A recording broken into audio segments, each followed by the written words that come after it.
आरहत वाङ्मय में कहा गया है, च इत्ता भारहम वासम चक्रवट्टी महिधियो संति संति करे लोए पत्तो गई मणुत्तरम। वर्तमान अवसर्पिणी में जम्बूद्वीप के इस भरतक क्षेत्र में 24 तीर्थंकर हुए हैं। आद्य तीर्थंकर या आदिनाथ भगवान ऋषभ प्रथम तीर्थंकर हुए और श्रमण भगवान महावीर परम श्रद्धेय प्रभु वर्धमान 24वें और अंतिम तीर्थंकर इस अवसर्पिणी के इस भरतक क्षेत्र के हुए। भगवान महावीर को वर्धमान प्रभु भी कहा जा सकता है। उनका नाम वर्धमान भी है, महावीर भी है, सन्मति, देवार्य, चरम तीर्थकृत अनेक नामों से उन्हें जाना जा सकता है।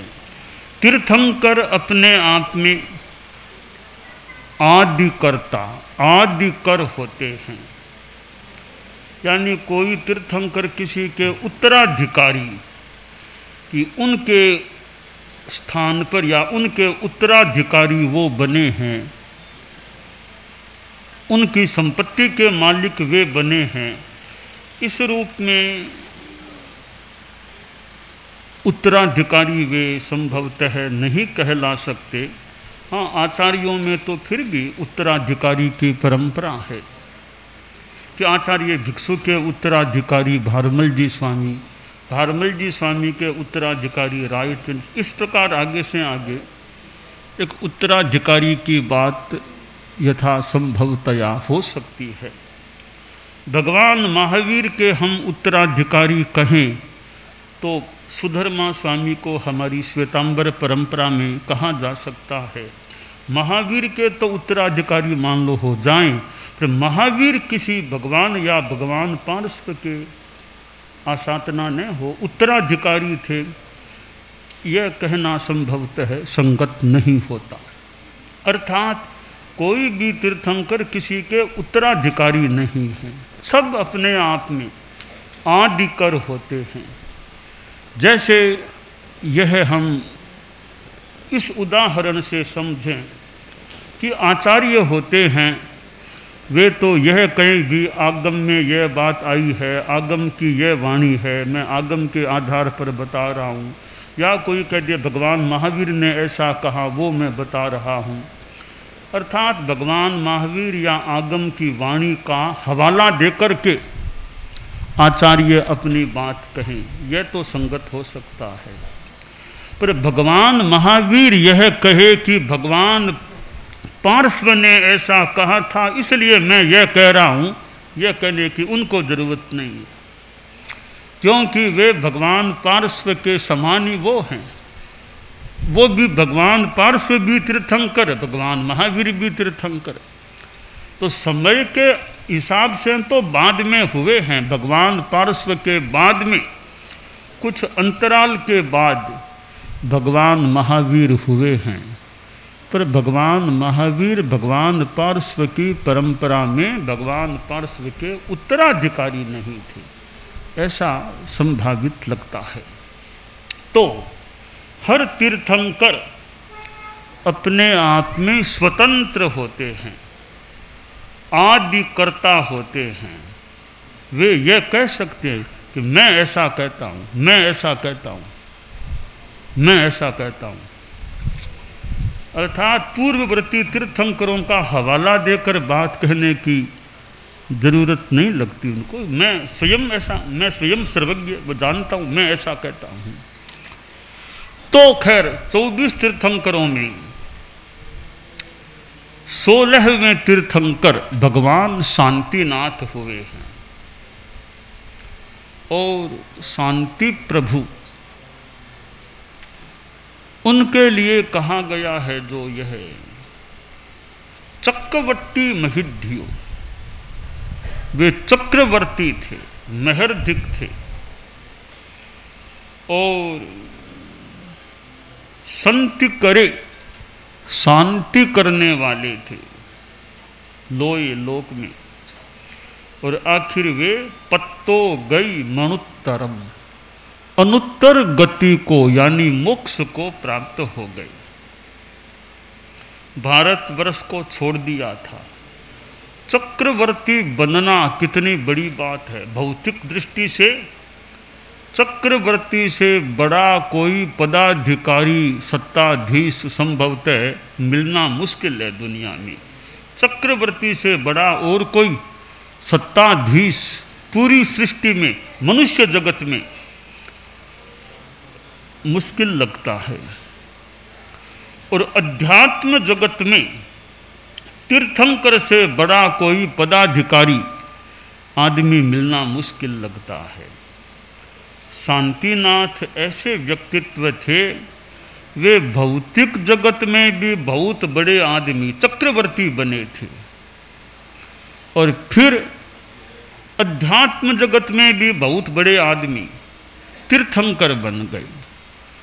चक्रवर्ती और तीर्थंकर एक ही जीवन काल में दोनों बन जाना, दोनों बड़ी बड़ी स्थितियां हैं, बड़ी बड़ी पद की स्थितियां हैं।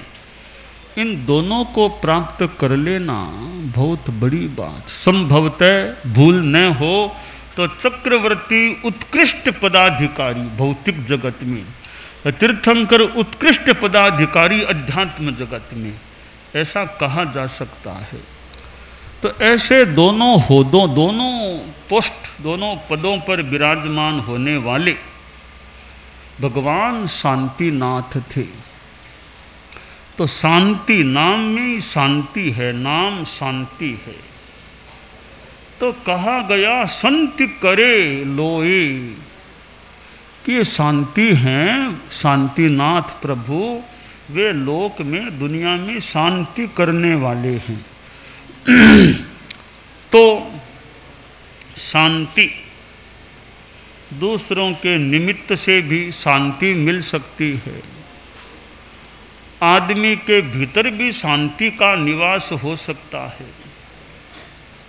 आदमी स्वयं लक्ष्य रखे कि शांति से जीना, शांति में रहो, दूसरों को शांति में रहने दो, खुद भी शांति में रहो और दूसरों को भी शांति में रहने दो। किसी की शांति में जानबूझकर दुर्भावनावश बाधा पैदा मत करो। शांति में रहो और शांति में रहने दो। शांति जो भीतर में होती है वह स्व अनुभव गम्य, स्ववश भी होती है।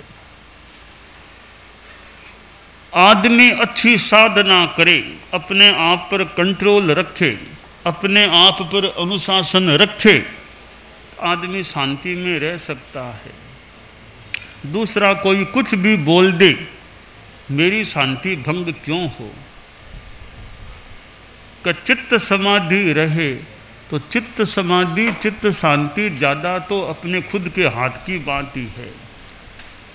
दूसरों पर अवलंबित ज़्यादा चित्त समाधि नहीं होनी चाहिए।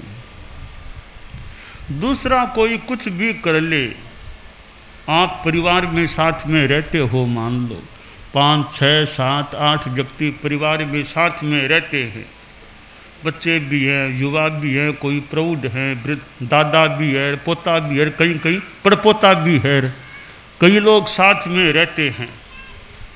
तो परिवार में भी शांति रहे तो सबसे बड़ी बात है खुद को शांति में रखो, खुद अपनी शांति में रहो।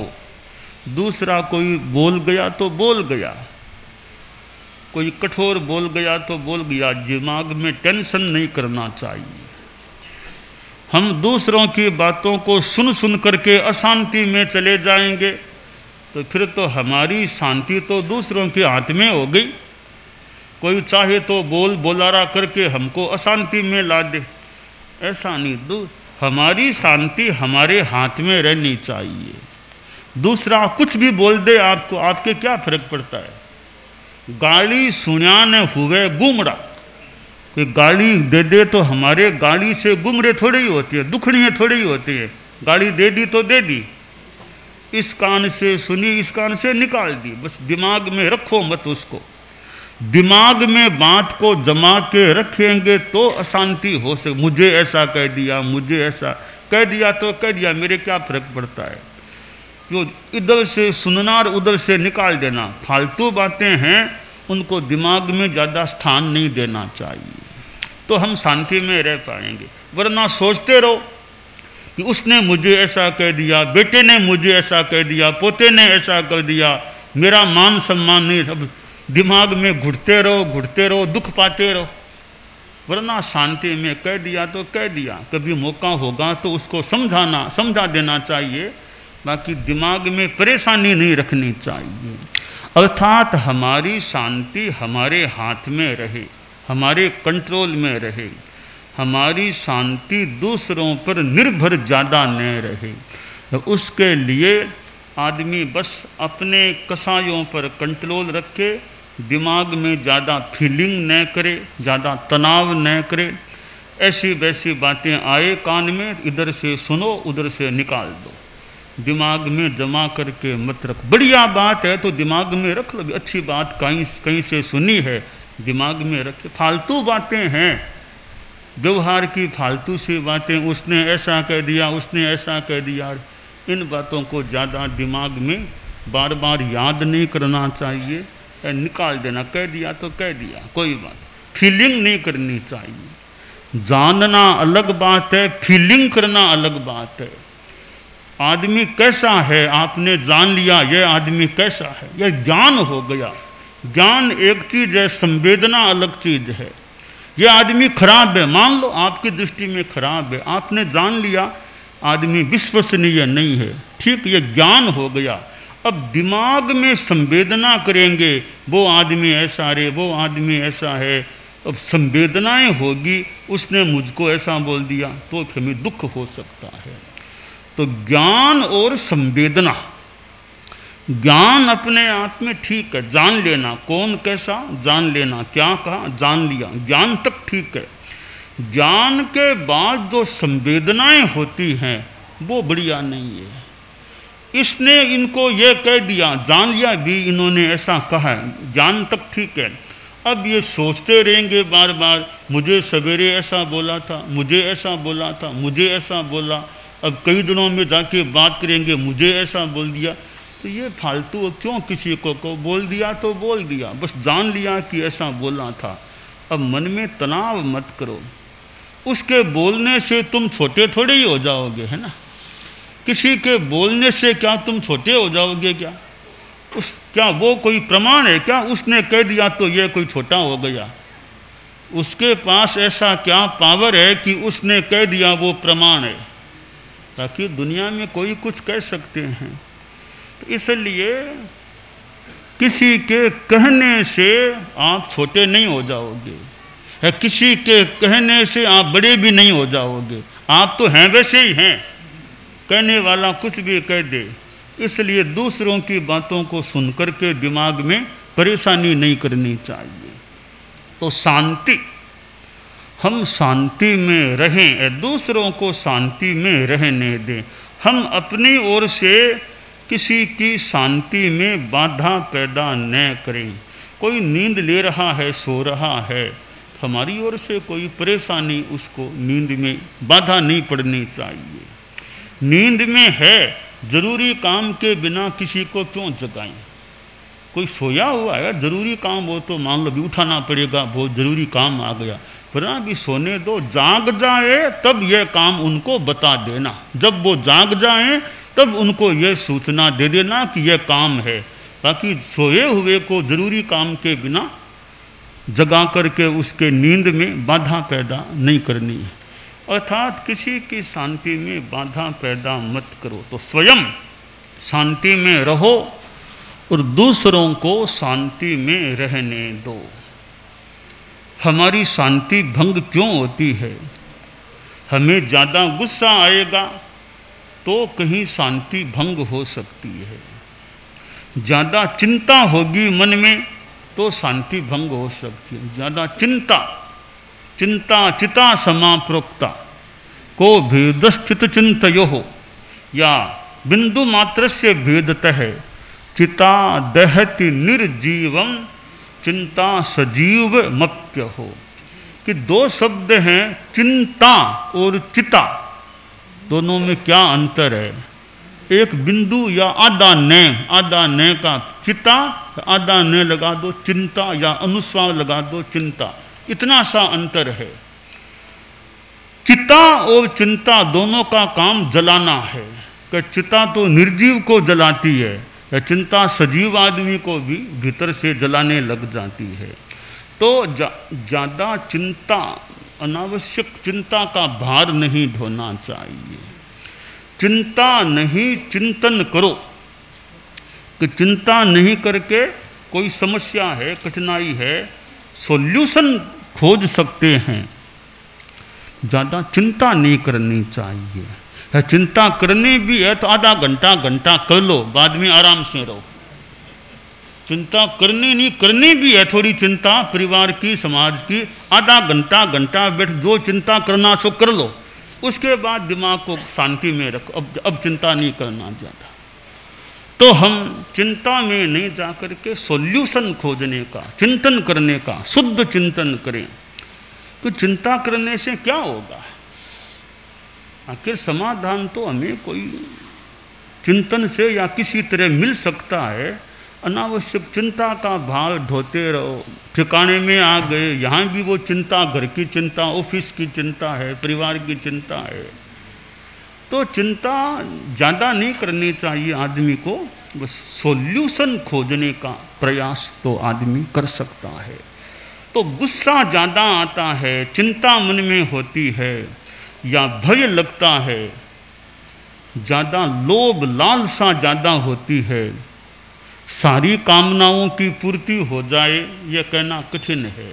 सारी इच्छाएं, मन की मुराद सारी पूरी हो जाएं, वो पूरी नहीं होती है, फिर आदमी दुखी बनते रहे। मेरी वो इच्छा थी पूरी हुई नहीं, मेरी बात मानी नहीं, हुआ नहीं, पदोन्नति नहीं हुई, वो नहीं हुआ, प्रमोशन नहीं हुआ, बच्चे को आगे स्थान नहीं मिला। ऐसे हम चिंता।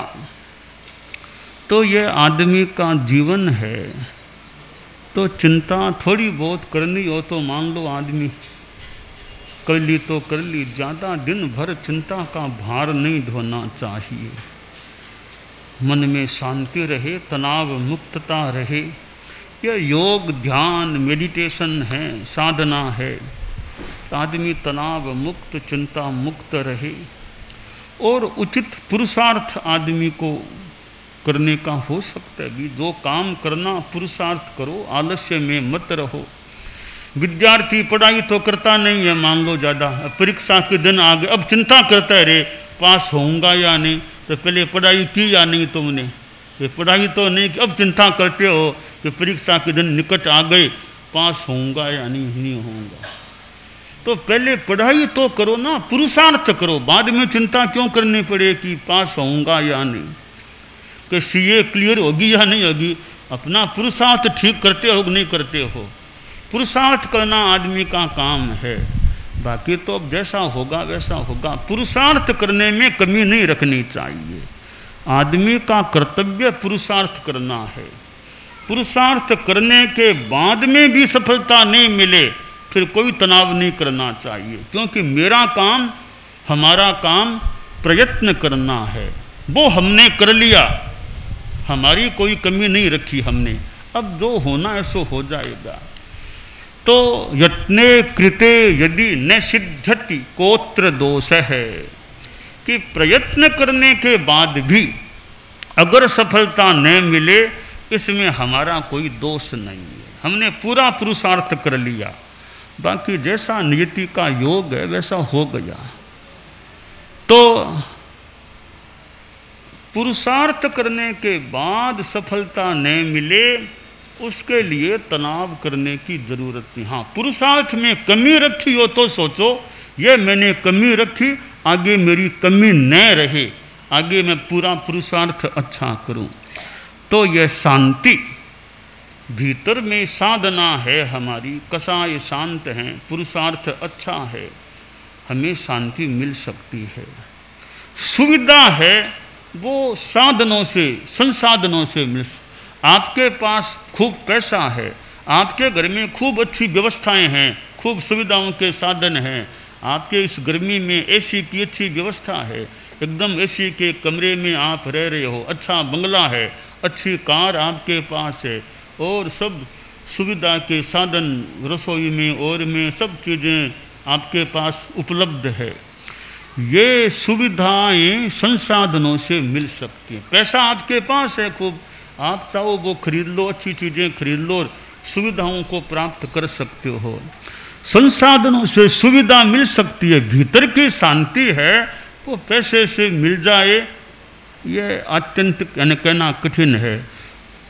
सुविधा संसाधनों से मिलती है, शांति साधना से मिलती है। हम साधना करेंगे अच्छी कसाय मुक्ति की, भीतर से तनाव मुक्त रहने की, मेडिटेशन योग अच्छी साधना करेंगे तो शांति मिल सकेगी। हाँ, अच्छी साधना से कोई संसाधन अच्छी ये सुविधाएं मिल जाए ये जरूरी नहीं है, साधना से सुविधाएं मिल जाए जरूरी नहीं है। हाँ, पुण्य के योग से कभी मिल भी सकती हैं। तो साधना से शांति मिलती है, संसाधनों से सुविधाएं मिल सकती है। तो हम शांति पर ध्यान दें। प्रभु शांतिनाथ 16वें तीर्थंकर है, उनके नाम से हम शांति में रहने की, दूसरों को शांति में रहने देने की एक प्रेरणा प्राप्त करने का प्रयास कर सकते हैं। तो साधना के द्वारा हम शांति में रहने का प्रयास करें, यह काम्य है। दानान सिद्धम अभयपयाणम सच्चेषु या अणवज्जं वयन्ति तवेषु या उत्तम बंभचेरम लोगुत्तमे समणेनाय पुत्रे।